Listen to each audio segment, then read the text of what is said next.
बिस्मिल्लाहिर्रहमानिर्रहीम। अस्सलाम वालेकुम। Welcome to my channel.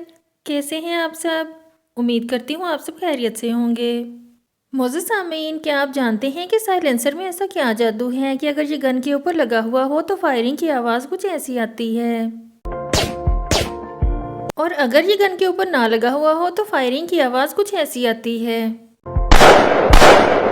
और यही वो आवाज़ है जिसे साइलेंसर कम करता है। आइए देखते हैं कैसे। जब आप ट्रिगर दबाते हैं तो गन के अंदर काफ़ी सारे एक्शंस होते हैं, और लास्ट में इस कार्टेज के अंदर मौजूद ये प्रोपेलेंट ब्लास्ट हो जाता है। इस प्रोपेलेंट के ब्लास्ट होते ही यहाँ पर बहुत ज़्यादा हाई प्रेशर गैसेस पैदा हो जाती हैं, जो इस बुलेट को 1000 फीट पर सेकंड की स्पीड से आगे धकेलती हैं। उम्मीद है कि आप साफ साफ ये देख पा रहे हैं कि गैसेस कैसे इस बुलेट को धकेलते हुए आगे ले जा रही हैं। लेकिन नोटिस करने वाली बात यह है कि जब तक गैसेस इस बैरल के अंदर हैं तब तक बहुत कम स्पेस होने की वजह से इन गैसेस का प्रेशर बहुत हाई है, और जैसे ही इस बैरल को छोड़कर ये गैसेस ओपन इन्वायरमेंट में आ जाएंगी तो काफ़ी ज़्यादा स्पेस होने की वजह से इन गैसेस का प्रेशर कम हो जाएगा।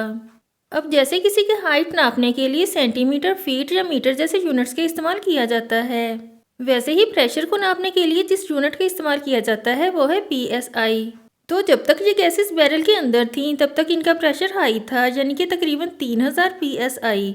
और जब ये गैसेस ओपन एटमॉस्फेयर में आ गई तो जाहिर है इनका प्रेशर एटमॉस्फेरिक प्रेशर के बराबर हो जाएगा, यानी कि तकरीबन 15 PSI। बस यहीं से सारी प्रॉब्लम्स शुरू। ये फिजिक्स का असूल है कि जब भी गैसेस का सडन एक्सपेंशन होगा तो डेफिनेटली पॉप या बैंग साउंड क्रिएट होगा, या यूं कह लें कि ये फिजिक्स का असूल है कि जब भी प्रेशर बहुत ज़्यादा से अचानक बहुत कम हो जाएगा तो डेफिनेटली पॉप या बैंग साउंड क्रिएट होगा।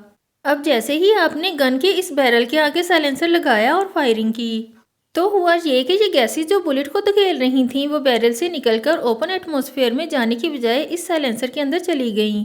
साइलेंसर में ये बफल्स लगे हुए होते हैं। बफल्स इसलिए होते हैं ताकि ये गैसेस ज़्यादा से ज़्यादा देर के लिए साइलेंसर के अंदर रहें और फिर आहिस्ता आहिस्ता बाहर निकलें। आइए देखते हैं कैसे। साइलेंसर का ये हिस्सा जिसमें गैसेस बिल्कुल स्टार्ट में एंटर होती हैं इसे एक्सपेंशन चैम्बर कहते हैं। यहाँ आते ही गैसेस थोड़ी सी एक्सपेंड हो जाएंगी, आहिस्ता आहिस्ता इन बफल्स में सैर करती रहेंगी और प्रेशर लूज करती रहेंगी, और लास्ट में साइलेंसर के इस आउटलेट से खामोशी से बाहर आ जाएंगी। याद रखने वाली बात यह है कि अगर ये साइलेंसर नहीं लगा हुआ तो गैसेस का प्रेशर अचानक 3000 PSI से 15 PSI हो जाता है, और अगर ये साइलेंसर लगा हुआ है तो साइलेंसर के अंदर या यूं कह लें कि एटमॉस्फेयर में पहुंचने से पहले गैसेस का प्रेशर होता है 60 PSI, और साइलेंसर से बाहर आने के बाद प्रेशर होता है 15 PSI, जो कि बहुत ज़्यादा डिफरेंस नहीं है। अब उम्मीद है कि आपको ये समझ आ गया होगा कि साइलेंसर कैसे काम करता है। अगर आसान अल्फाज में बताऊं तो साइलेंसर गैस के सडन एक्सपेंशन को रोकता है, जिससे पॉप या बैंग साउंड क्रिएट नहीं होता। तकरीबन हम सबको ही इस बात का कन्फ्यूजन रहता है कि कुछ लोग इसे साइलेंसर बोलते हैं और कुछ लोग इसे सप्रेसर बोलते हैं। इन दोनों में से सही लफ्ज़ कौन सा है, ये समझने के लिए हमें 150 साल पीछे जाना होगा। ये हैं सर हायरम स्टीवंस मैक्सिम और ये हैं इनके बेटे सर हायरम पर्सी मैक्सिम। बंदूक की टेक्नोलॉजी इन बाप बेटों के खून में दौड़ती है। सर हायरम स्टीवंस मैक्सिम वही हैं जिन्होंने पहली फुली ऑटोमेटिक मशीन गन बनाई थी, और इनके बेटे ने बड़े होकर साल 1902 में साइलेंसर का इन्वेंशन किया। ठीक 7 साल बाद साल 1909 में साइलेंसर को कमर्शियली अवेलेबल करवा दिया, और मैक्सिम साइलेंसर के नाम से इस टेक्नोलॉजी को पेटेंट भी करवा लिया। उस दिन से लेकर आज तक लीगली और ऑफिशियली इसे साइलेंसर ही कहा जाता है।